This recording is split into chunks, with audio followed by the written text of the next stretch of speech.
Hi friends, లీలాబాను ఛానల్కు స్వాగతం సుస్వాగతం. లీలాబాను వాళ్ళకి ఈరోజు మిఠాయి ఎలా తయారు చేసుకోవాలి అనేది చూపించడం కోసం లీలాబాను వాళ్ళకి మిఠాయి తినడానికి చేయడం కోసం ఈ రెసిపీ చూపిస్తున్నానండి. ముందుగా మిఠాయికి కావాల్సింది శనగపిండి 2 గ్లాసులు తీసుకున్నానండి. ఈ గ్లాస్తో 2 గ్లాసులు అంటే ఇది పావు గ్లాసు, 2 గ్లాసులు తీసుకున్నాను. అలాగే బెల్లం 1 గ్లాసు, ఓన్లీ బెల్లమేనండి, పంచదార లేదు. అలాగే బీప్ పిండి కొంచెం ఒక 2 స్పూన్లకి ఉంటుంది. యాలకులు పొడి చేసుకోవాలండి. ఎలా తయారు చేసుకోవాలనేది చూపిస్తాను. శనగపిండిలో ఈ బియ్యం పిండిని కలుపుకుని జల్లించానండి నేను శుభ్రంగా. వాటర్ కలుపుకుంటూ మనము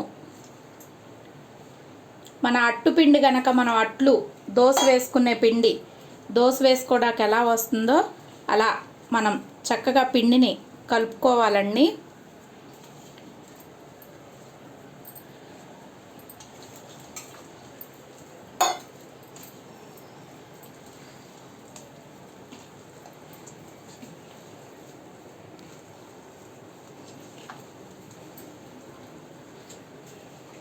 పిండిని చక్కగా ఇలా కలుపుకోవాలండి.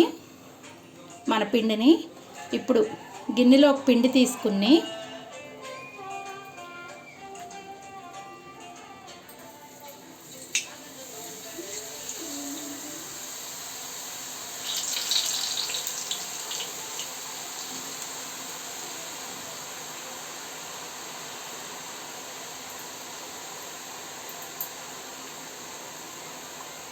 ఈ మాదిరిగా అనుకోవాలి.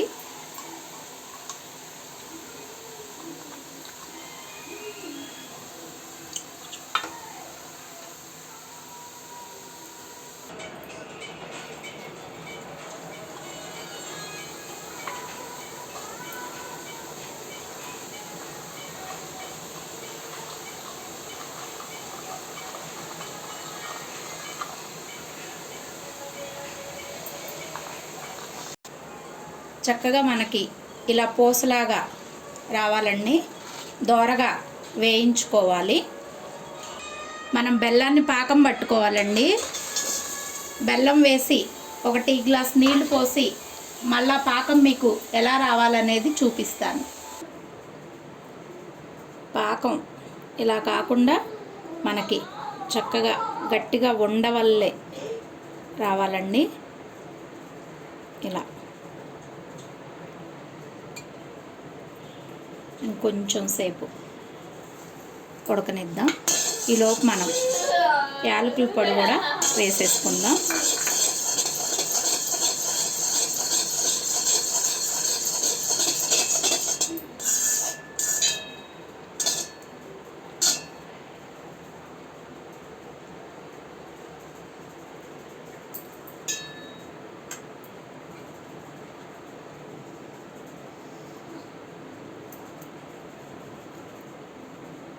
కొంచెం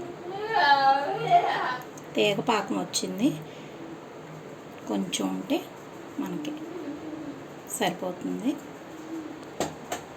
ఇప్పుడు మనం మిఠాయిని దీనిలో పోసుకుని ఇలా తిప్పుకోవాలండి.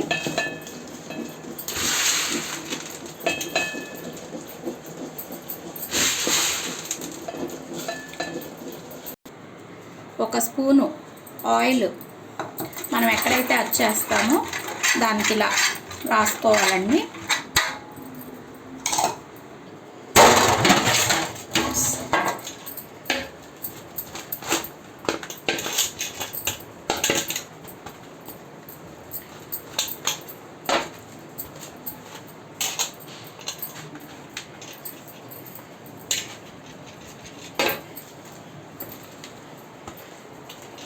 ఆరాలండి, ఇది వేడి మీద ఉంది కాబట్టి కొంచెం బిగుసుకుంటుంది.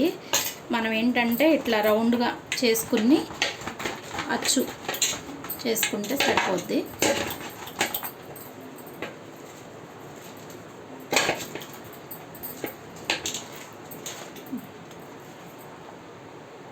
మనకి మిఠాయి తయారైనట్లేనండి బెల్లంతో.